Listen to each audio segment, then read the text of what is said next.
The night sky had a strange way of swallowing sound in the deep woods. Even the breeze seemed to hold its breath, as if the trees were listening more than they were moving. Most people imagine camping as quiet, peaceful, maybe even healing, but those who have spent real time out there know something different. There is a kind of silence in the wilderness that feels too sharp, too aware, like it's watching you from all angles. It's the kind of silence that makes a person rethink the stories they once laughed off.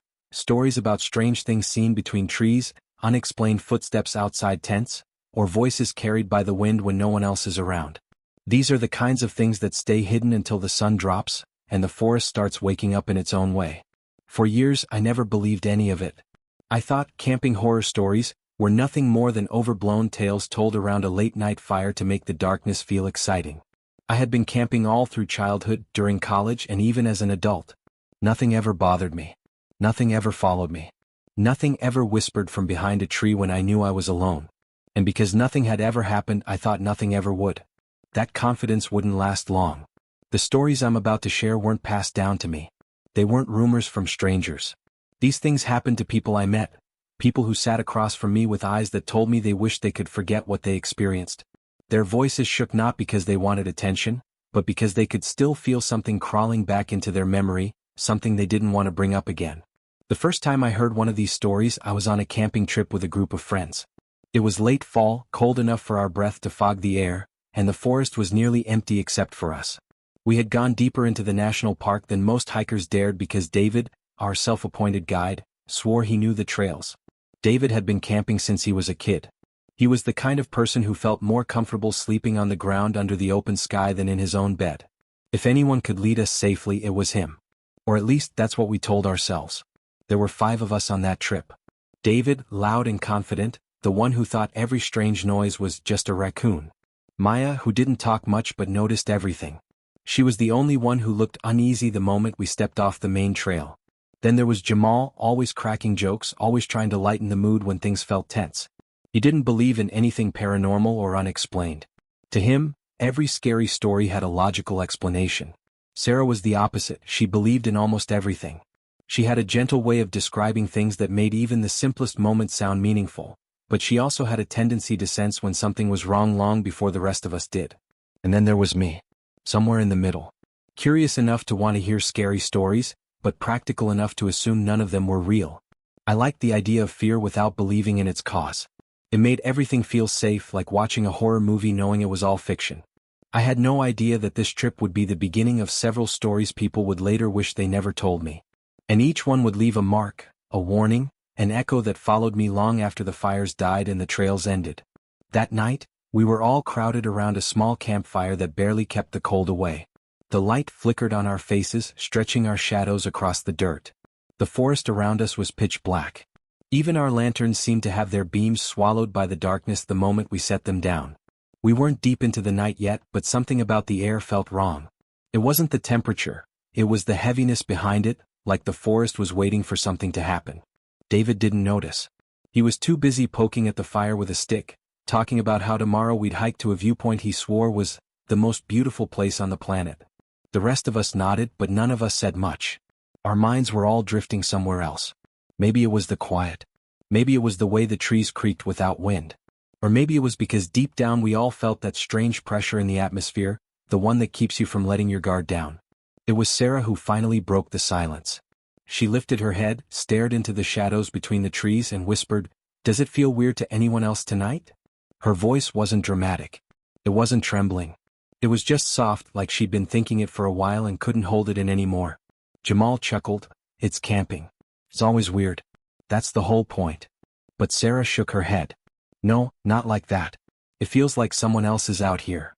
Everyone froze for a second, not because her words sounded supernatural, but because we'd already sensed it without saying anything. The darkness was too thick. The forest was too still. Even the fire felt like it was burning too quietly. David rolled his eyes. "Guys, come on. There's no one out here. We're miles away from any other campsite." But even he didn't sound as sure of himself as usual. That moment set the tone for the entire night. And as the fire crackled low and the cold wrapped around us tighter, I had no idea the stories I would soon hear would stay with me for years. Stories from people who were strong, smart, completely sane, and yet terrified by things they couldn't explain. Real camping horror stories. Real experiences. Real fear. And the strange thing? Every single story started the same way. With someone saying, "I thought I was alone." We didn't know that was a warning. Not yet. The fire had burned down to a low orange glow, and the cold crawled up our sleeves like it had been waiting for its turn. None of us wanted to admit it out loud, but once Sarah mentioned that strange feeling in the air, the entire mood around the campsite changed. Even Jamal, who always had something to joke about, sat quieter than usual. Every crack in the woods made him lift his head. Every snap of a twig had him glancing over his shoulder. And Maya, who noticed everything before anyone else, kept staring off toward the left side of the campsite, as if she expected something to step out from behind the trees. I asked her at one point, "You see something?" She shook her head too quickly. "No. Just listening." That didn't help. Her voice sounded tense in a way that didn't fit her. Maya was always calm, always measured, always collected. She could face a thunderstorm without blinking. But now she kept clutching her jacket and rubbing her thumbs against each other, like she was trying to convince herself she was imagining things. The night felt colder than it should have been. We were deep in autumn, sure, but this cold was different. The kind that sinks into your bones. The kind that makes your breath hang in the air just a little too long. I kept looking up at the sky through the gaps between branches, expecting clouds, but the stars were perfectly clear. Almost too clear. There wasn't a single sign of weather shifting, no wind pushing through the trees, no distant rumble of anything. Just stillness. David finally stood up, rubbing his hands together. "All right," he said, forcing a smile. "Everyone needs to relax. There's no one out here but us. If anything was in the woods, we would have heard something obvious by now. But that was the problem. The forest didn't sound normal. It didn't even sound loud enough for animals to be moving around. No rustling. No owls. No insects. It was the kind of silence that felt wrong in the middle of a national park. Even the smallest creatures make noise at night.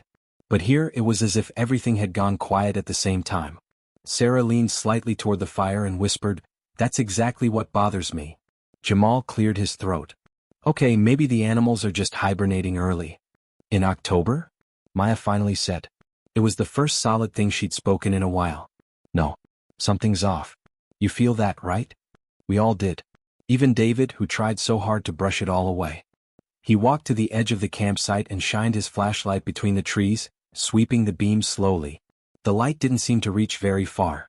It just dissolved into the darkness a few feet out, like the forest was absorbing it. "You guys are freaking yourselves out," he said.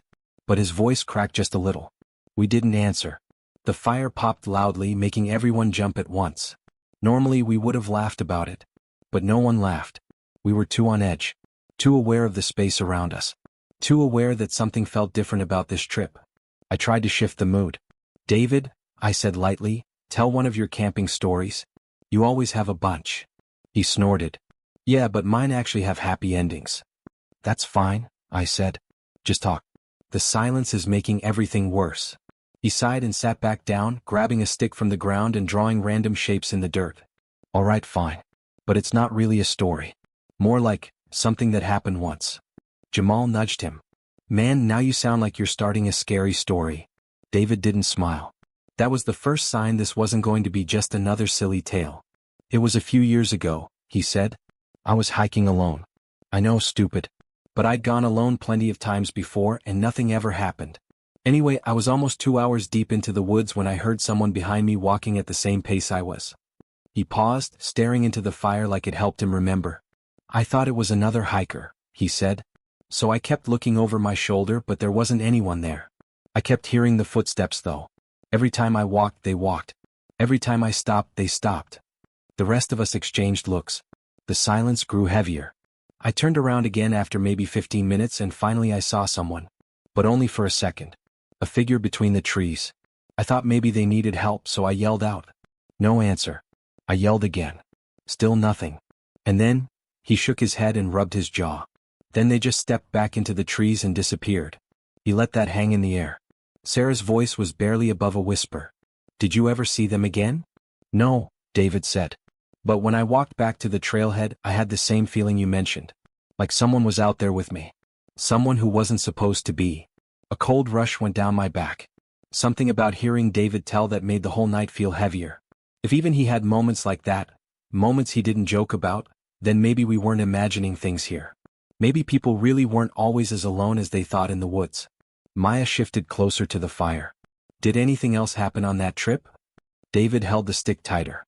No. I went home the next morning. I never hiked that trail alone again.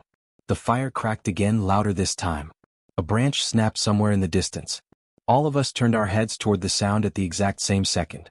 The noise wasn't close, but it wasn't far. Somewhere between the trees. Somewhere deep enough to be hidden, but near enough to hear clearly. Jamal forced a laugh. Probably a deer, he said. But there was no confidence behind it. David picked up the flashlight again and shined it toward the noise, but the beam didn't catch anything. Nothing moved. Nothing shifted. Nothing reflected light back. You hear that? Maya whispered. We all nodded. But hearing something wasn't the part that scared us. It was what came after, the way the forest went still again. Like whatever made the sound had gone quiet on purpose. The minutes stretched out. We sat in silence, waiting, listening, barely breathing. I could feel my pulse echo in my ears. Even the fire seemed weaker. Then Sarah spoke again, softer than before. What if someone really is out there? David dropped the stick, wiping his hands on his jeans. Enough. No more guesses, no more weird theories.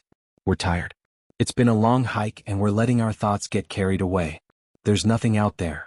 But the tone of his voice betrayed him. He didn't believe a word he was saying. Maya zipped her jacket up to her chin.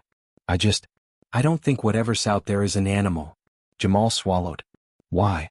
Because animals don't stand still like that. We all went silent again.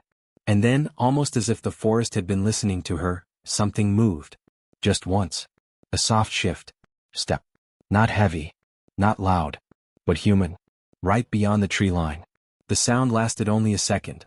But that second stretched into something cold and unforgettable. We didn't speak. We didn't move. The darkness between the trees seemed to deepen, almost pulse. And for the first time that night, I realized the truth behind every camping horror story I had ever heard.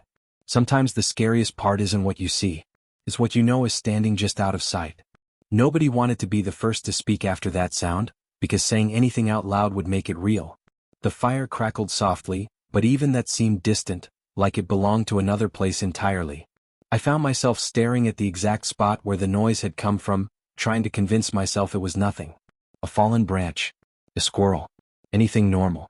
But the way it sounded, it had weight behind it. Not heavy but deliberate. A soft, careful step. The kind a person makes when they're trying not to be noticed. David stood up again, but slower this time. He held the flashlight tighter, almost bracing himself. I'm just going to check, he murmured. But it didn't sound like he was reassuring us. It sounded like he was reassuring himself. Sarah reached out and grabbed his sleeve before he could take a step. Don't go too far. He forced a weak smile. I won't. Just want to make sure we're not freaking out over nothing. We watched him move toward the trees. Each step he took seemed louder than it should have been, crunching through the thin layer of leaves. The flashlight beam cut through the dark in a shaky line, brushing against tree trunks, roots, low branches, patches of ground. But it never caught anything living. He stopped a few feet away from the spot where we thought the sound came from, his shoulders tense. We held our breath without meaning to. He slowly lifted the flashlight a bit higher, pointing it deeper into the forest. Nothing. Just that heavy, thick darkness that felt like it was swallowing the light as fast as he could shine it. After a moment he turned back toward us. See, he said, trying to sound casual. Nothing there. Probably just a... His words cut off sharply. His head snapped to the right. Another sound. A shift. A rustle. Quick. Subtle. But unmistakably close. We all heard it. David didn't move. None of us did. It wasn't fear of wild animals. It wasn't even fear of some stranger wandering the woods. It was the way the noises felt timed, almost responding to us. Too aware. Too controlled. After several long seconds, David finally backed away, step by step, until he reached the light of the fire again. He sat down beside us without speaking. No jokes. No explanations. Just silence. Jamal cleared his throat, but his voice was unsteady when he spoke. Okay, maybe we should admit something. Maybe this place is, I don't know, weird. Maya didn't even bother looking at him. She was still staring at the tree line, her brows pinched, her expression sharp. It's not the place, she said quietly. It's whoever's out there. Someone, Sarah echoed. Not something. That word settled into the atmosphere like ashes falling onto snow. Someone. The idea alone felt heavier than anything else that had happened so far. Someone meant intention. Someone meant awareness. Someone meant we weren't imagining this. I tried to reason it out because that was the only way to keep my pulse from racing. Maybe another hiker took the wrong trail, I said softly. Or someone setting up their own campsite out there. But Maya shook her head immediately. Nobody camps in this section of the woods. There's no water source, no clearing, nothing. And who hikes this late? Sarah added. Anyone out here right now wouldn't be walking around in the dark like that. Jamal looked back and forth between us. So what are you saying? Someone's watching us. We didn't answer. Not because we didn't want to, but because the silence in the woods seemed to respond to every word we said. The fire dimmed lower, the flames shrinking into glowing embers. I grabbed another piece of wood to throw on, but my hands were shaking slightly. I hoped no one noticed. When the flames rose again, stretching light across the campsite, I felt a tiny bit safer. Not much, but enough to breathe. David rubbed his palms over his face and exhaled slowly. Look, even if someone is out there, they're probably just lost or messing around. People do dumb stuff in the woods all the time. Then why aren't they saying anything? Maya whispered. None of us had an answer for that. The silence pressed in again, but this time it wasn't empty. It felt charged. Like the trees were holding their breath along with us. Every sound we made felt too loud. Every shift of the fire felt too bright. Jamal stood up suddenly. All right, I'm going to double-check the perimeter. Not far, just. Maya grabbed his wrist so fast it startled him. Don't. Please. He froze. The seriousness in her voice wasn't something he could joke away. Maya wasn't the kind of person who scared easily. If she said don't, it meant something wasn't right. Jamal sat back down slowly. Fine. But we can't just sit here and pretend we didn't hear that. We're not pretending, Sarah said. We're trying to stay calm. David leaned forward, elbows on his knees. No one leaves the campsite alone. That's rule number 1 from here on out. If we need to move, we move together. If we need to check something, we do it as a group. We all nodded, grateful he finally sounded like the old David again, the one who kept us feeling grounded. But we still felt eyes on us. Maybe not literally, but the weight of being watched lingered in the air, thick and undeniable. The minutes dragged on. None of us spoke unless we had to. The fire crackled, the wind still refused to blow, and the forest stayed unervingly silent. Then something strange happened. The sound wasn't loud. It wasn't dramatic. It was just odd. A single faint tapping. Like someone gently knocking against wood. Tap, tap, tap. Slow. Even. Rhythmic. It wasn't close, but it wasn't far either. Somewhere beyond the tree line, hidden in the dark, someone, or something, was hitting wood in a steady pattern. Sarah's eyes widened. That's not an animal. No, Maya whispered. It's not. Jamal swallowed hard. Who would knock on a tree in the middle of the night? David didn't respond right away. He listened for a moment, tilting his head, trying to locate the source. Then the tapping stopped. Just stopped. Like whoever was doing it realized we were paying attention. We all waited, breath held tight. Nothing. No footsteps. No voices. No more tapping. But that silence felt even worse than the sound. I leaned a little closer to the fire, whispering, maybe it was a branch falling. No branch falls in a perfect rhythm, Maya said. Someone was doing that. The fire crackled once more, sending sparks up into the air. A few drifted toward the trees, burning out before they reached the shadows. And then Maya's expression changed. Her eyes narrowed. Her posture stiffened. She stared into the dark with such intensity that we all turned to look too. What is it? I whispered. Her voice was barely audible. I just saw something move. We didn't ask what. We didn't need to. Because before we could even speak another word, the tapping started again. But this time, it was closer. Much closer. The tapping echoed again, louder this time, and it was impossible to ignore. It came in slow, deliberate beats, like someone, or something, was circling the campsite, testing the boundaries of the firelight. Every nerve in my body screamed to move, but my feet were rooted. Maya's eyes were wide and fixed on a single point beyond the shadows. Sarah clutched my arm, trembling though she didn't speak. Jamal sat frozen, knees pulled to his chest as if curling up would make him invisible. And David looked more tense than I had ever seen him. He gripped the flashlight tightly, but it was shaking, betraying every ounce of his forced calm. The forest felt alive, watching us, waiting. The night seemed to stretch, the darkness thickening around us. Even the fire seemed to shrink, its light hesitant, as if it didn't want to expose what was out there. We had hiked so far from the trailhead, so deep into this isolated section of woods, that calling for help wasn't just difficult, it was nearly impossible. No cell service. No other campers. Just us, the trees, and whatever was moving in the shadows. I whispered, barely audible, "Should we pack up and move closer to the trail?" David shook his head. "No. That's exactly what whoever, or whatever, is out there wants. Moving recklessly could draw attention. We stay put, stay calm, and we wait for daylight." Maya tilted her head. "We've been waiting for hours. That thing has circled us more than once. Maybe staying put isn't safe anymore." Her voice was steady, but every word carried a hint of fear she was trying hard not to show. I could feel her urgency pressing against the tension in the air. Before anyone could respond, another sound joined the tapping, a soft rustling, low and subtle, like footsteps brushing against fallen leaves. This time it was nearer, much nearer. My heart jumped and I felt the sweat prickling on the back of my neck. The subtle sound of movement carried something unnatural with it. It didn't feel like an animal. Animals didn't have intent in their steps. Animals didn't stop just out of curiosity. Whatever was out there was waiting. Watching. Deciding its next move. Sarah whispered, It's close.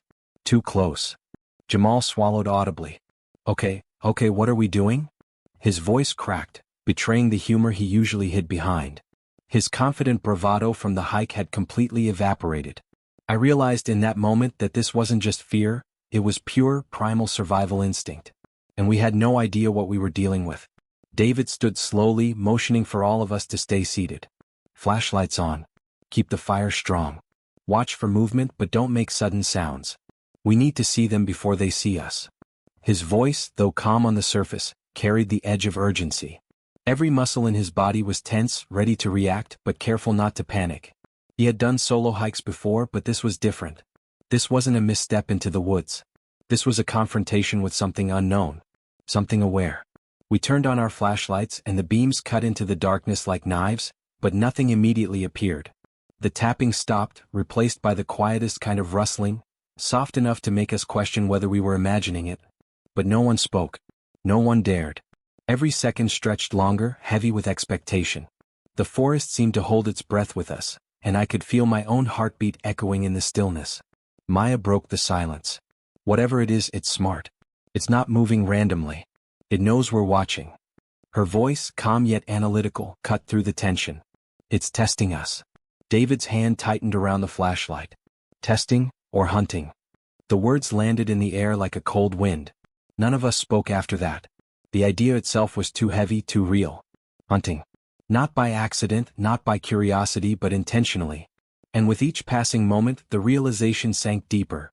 The camping stories we'd laughed off, the warnings we'd shrugged away, were all warnings for this very moment. We were living one now. Then, out of the corner of my eye, I saw something, movement just beyond the firelight, barely noticeable but enough to make me stiffen. A figure? Maybe. A shadow? Definitely. But the shape wasn't clear. Every instinct screamed to point it out, to alert the group, but I stayed silent.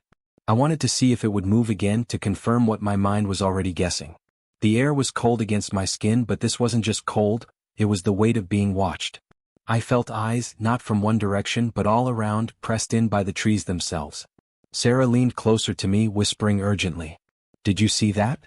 I nodded, pointing subtly toward the darkness. Her grip on my arm tightened, and I realized we were all in this together in a way we hadn't been before. Alone we might have run or panicked. Together we were aware, alert, but not yet broken. Not yet. And I knew the moment we lost that unity, the moment we faltered, everything would change. Then Jamal, unable to resist the tension any longer, whispered, "We need a plan. We can't just sit here." His words were logical, desperate, but also entirely human. We were trapped between staying safe in the firelight and taking action that could provoke whatever was out there. But sitting still was no longer safe either. Every second of inaction increased the risk. Every silent minute left us exposed. Maya spoke again. "We move together quietly. We don't split up. We follow the trail back toward the river. If we can reach the open clearing, we can see if it's actually following us." Her voice was calm, but every syllable carried authority. She was the only one thinking strategically, without giving in to panic. I realized in that moment that if anyone could get us out safely, it was her. David hesitated, glancing toward the forest edge. "All right. But we go slow. No one breaks formation. And keep your flashlights aimed ahead, not up at the trees. If it's watching from above, we don't need to give it extra attention. His words confirmed our worst suspicion. It wasn't just something random. It was aware of us, and maybe it had been watching for a long time before we even arrived. We packed our essentials quickly but quietly: water bottles, backpacks, and the small emergency kit we had thankfully brought along. The fire was left burning just enough to maintain a small circle of light. Then, together, we began to move, stepping carefully, listening to the crunch of leaves under our boots, the snap of twigs, and the almost imperceptible shuffle that seemed to mirror our movements from deeper within the forest. Every step forward felt like a negotiation with the dark, every breath a reminder that we were intruders in this strange wilderness. As we moved, Sarah kept glancing back, her flashlight trembling slightly in her hand. "It's keeping pace," she whispered. "I can feel it." The words sent a shiver through all of us. None of us wanted to voice the thought, but we all knew what she meant. We were being tracked. Not accidentally. Not randomly. We were being followed. The trail twisted unexpectedly, and the deeper we went, the denser the forest became. The trees crowded in on all sides, their branches clawing at our clothes and skin. Shadows danced grotesquely in the beams of our flashlights. Every so often, something, just a movement, would catch our attention, but when we aimed directly at it, it vanished. It was like the forest itself was a living trap, hiding and revealing things only to unsettle us further. Jamal broke the silence, voice shaky. "We shouldn't have come this far. This trail, it's wrong." He swallowed hard, the joke-filled bravado now completely gone. "We're not supposed to be here at night." Maya didn't respond immediately. She was focused, scanning the trail ahead. "We can't turn back now. Too late. We just need to make it to the clearing." I looked around, realizing we were no longer just hikers. We were explorers walking through the unknown, with something patient and intelligent tracking every step. The forest had transformed into an opponent, silent, observant, relentless. The further we went, the more the fear embedded itself into our bones, twisting with our sense of survival. And then, without warning, the tapping started again. Closer. Faster. And this time it wasn't just from one direction. It was all around us. The tapping echoed around us, faster now, like some unseen pulse keeping time with our racing hearts. Every footstep we took on the trail seemed amplified, each crack of a twig under our boots announcing our presence to whatever lurked in the darkness. The forest had transformed completely. It wasn't just trees and shadows anymore, it was a living, breathing threat, closing in from all sides. The air felt heavier, pressing down on our shoulders, weighing us down with anticipation. Every instinct screamed that we were not alone. Maya led the way, moving carefully but deliberately. Her eyes scanned the surroundings constantly, reading the shadows like a map of danger. "Stay close. Don't shine the lights too far ahead," she whispered. Her voice carried authority, and even in our fear, we followed her without question. We were a small, fragile group navigating a space that no longer felt like a trail. It felt like a trap. David's flashlight beam cut through patches of darkness, revealing the forest floor littered with fallen leaves and gnarled roots. He whispered, "I don't like how quiet it is aside from that tapping. Too quiet." His voice trembled slightly, betraying his calm exterior. I realized then that this was no ordinary fear. We weren't just scared, we were being tested, watched, and herded into uncertainty. Jamal stumbled over a root and cursed under his breath, making all of us jump. The tapping suddenly stopped, replaced by silence so thick it felt as though the forest itself had paused to listen. We froze instantly, our breaths loud in our own ears. Every shadow seemed to shift just out of the corner of our vision, every sound magnified, every movement amplified by terror. Then it started again, but this time it was different. Not just tapping. There was a whisper, low and fragmented, almost imperceptible. At first I thought it was the wind until the words became clearer. "Go, back, leave." We all froze. Sarah's hand gripped my arm tightly. "Did you hear that?" she whispered, voice trembling. Her eyes were wide, reflecting the pale light of our flashlights. None of us answered. We didn't need to. We all had heard it. We had all felt the same chill crawl down our spines. Maya motioned for silence, her jaw tight. "It's trying to scare us. Don't respond. Keep moving." The trail bent sharply, leading us toward a denser section of forest. The trees here were twisted and close together, their branches intertwining like fingers. The light from our flashlights barely penetrated, leaving pools of darkness that seemed to stretch infinitely. Each step forward felt heavier than the last, as if the forest was dragging us deeper into its secret. Jamal whispered, "I don't think we should have come this far. Something's wrong here." His voice was low, almost fearful of being heard. The rational part of me wanted to agree. We were far beyond safety, far from any other campers with no idea what was out there. Yet, despite the fear, we couldn't stop moving. Not yet. The tapping resumed, faster, echoing from multiple directions now. It wasn't random. It had rhythm, purpose, as though someone, or something, was orchestrating it. The whispers became intermittent, like fragments of a warning. Leave, stay, see. The meaning was unclear, but the intent was undeniable. We were intruding into a space that had rules we did not understand. Sarah's flashlight caught movement briefly, something darting between the trees. She gasped, and the beam shook, illuminating a shadow that disappeared almost instantly. Maya grabbed her shoulder, steadying the light. "Don't panic," she whispered. But her own hands were trembling. Even the most composed among us were showing cracks. David's voice was low, strained. "We stick together. We don't separate. And we keep moving forward." He glanced behind us nervously as if expecting something to appear. I followed his gaze but saw only darkness. The silence pressed on us again, but now it was heavier, more oppressive. Every leaf, every branch, every whisper of wind carried threat. We moved cautiously, our flashlights cutting narrow swaths of light into the forest. The tapping and whispers followed, sometimes to our left, sometimes ahead, always just out of reach. The shadows seemed to flicker with movement of their own, independent of our flashlight beams. Every step felt like walking through a living maze designed to disorient us. Suddenly, a louder snap echoed from the right. We all jumped. Maya's head snapped toward the sound. "Stay close," she hissed. "Whatever it is, it's testing us." We quickened our pace, though carefully. The trail twisted again, leading toward a faint clearing we could see just through the trees. Our hearts pounded with anticipation, not just because of fear but because we knew that moment, reaching that clearing, would define what came next. The forest didn't just feel alive anymore, it felt intelligent. It was guiding us, shaping our path, deciding how close we could get before revealing its presence fully. Jamal whispered, voice barely audible, "I don't know if I can do this. I feel like it's waiting for us to mess up." Sarah squeezed my arm. "We can't think like that. Just keep moving. Step by step." Her calmness was fragile, but it anchored us, gave us something to hold onto amidst the chaos of the dark. The closer we got to the clearing, the denser the forest became. The shadows were longer, darker, almost tangible. Every rustle, every tap, every whispered fragment carried urgency, warning us that whatever was out there knew we were coming. We were no longer just hikers. We were intruders, trespassing into a territory we didn't understand. And then something shifted. The whispers stopped. The tapping stopped. Silence returned, but it wasn't a relief. It was worse. It was charged, expectant, as if the forest itself was holding its breath, waiting for the next move.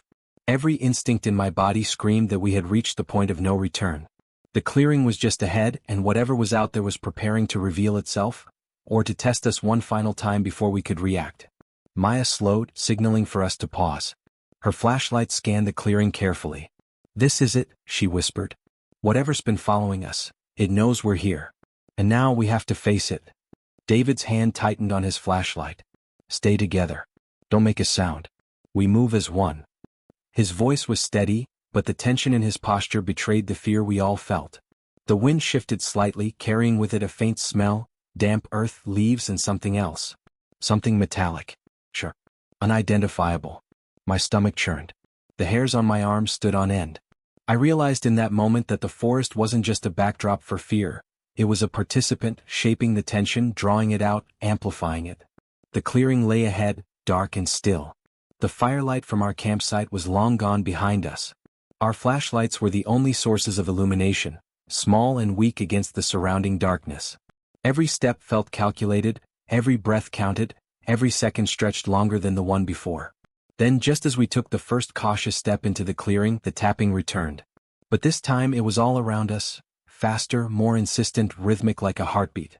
The whispers returned, overlapping, unintelligible fragments. "Leave. Move." The words were urgent but fragmented, impossible to decipher fully. And in that moment I realized that we had been led here. We had been guided to this clearing for a reason.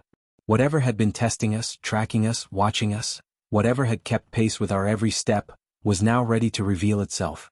Every instinct screamed that we were no longer in control. And that realization was more terrifying than anything else we had encountered so far. We moved together, careful and deliberate, every step synchronized like a single unit. The forest seemed to close in around us, the figures mirroring our movements at the edges of our flashlights, the tapping and whispers following like a heartbeat.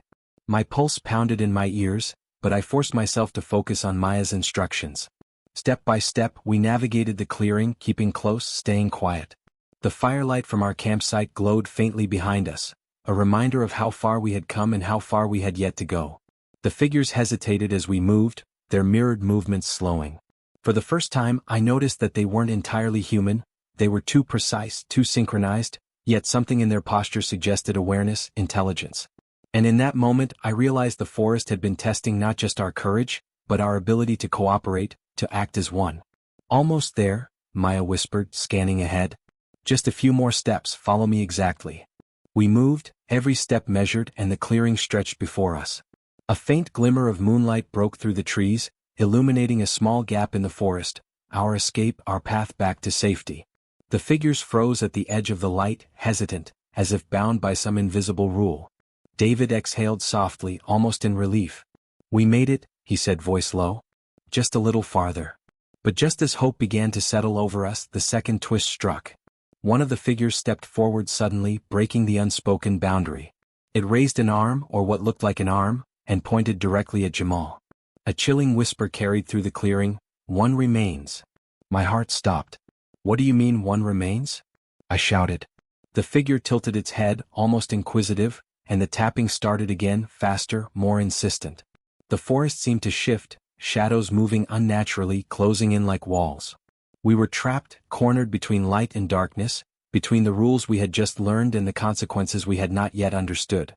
Maya stepped in front of Jamal, flashlight cutting a steady line toward the figure. "No one stays behind," she said firmly. "We go together." For a tense moment, nothing moved. Then the figure slowly lowered its arm, tilting slightly. The tapping slowed, the whispers softened, and the figure stepped back, retreating toward the tree line. The forest exhaled as though satisfied. Somehow, by standing together, by refusing to leave anyone behind, we had passed the final test. The moonlight illuminated the gap fully now, and we ran as one, following the trail back toward the river and open terrain. The forest's oppressive weight lifted slightly, though the shadows lingered at the edges of our vision. We didn't stop until we reached the clearing's edge, gasping, hearts racing, adrenaline burning through every muscle.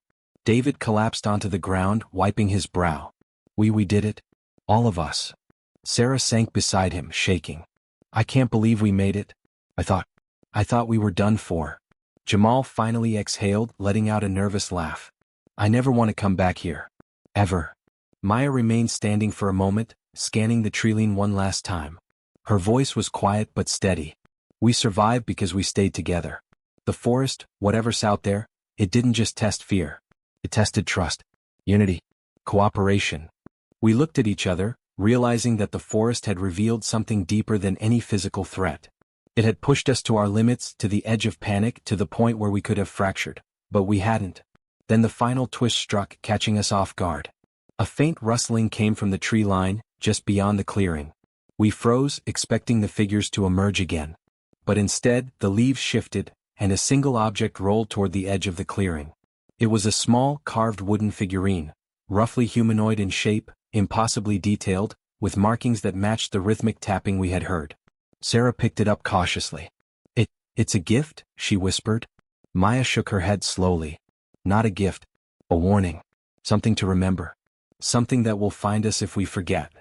We didn't linger.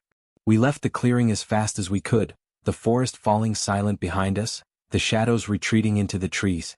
The adrenaline began to fade, replaced by exhaustion and the lingering weight of what we had experienced. We didn't speak much on the trail back to our campsite. Words felt inadequate. The forest had tested us, shown us something beyond ordinary fear, and left us with a reminder that the unknown wasn't always visible, but it was always present. By the time we returned to the campsite, the fire had almost burned out, leaving only embers. We didn't rebuild it. We didn't need to. The lesson was clear. We had survived, but we had been marked. Something in that forest, in those shadows, would remember us. And the tapping, the whispers, the figures, they were waiting. Waiting for the next time someone dared enter. As we packed our things and prepared to leave at first light, the carved figurine still rested in Sarah's hand. None of us spoke about taking it with us or leaving it behind. We simply moved, carrying the weight of the night, the forest, and the knowledge that the world was far stranger than we could ever have imagined.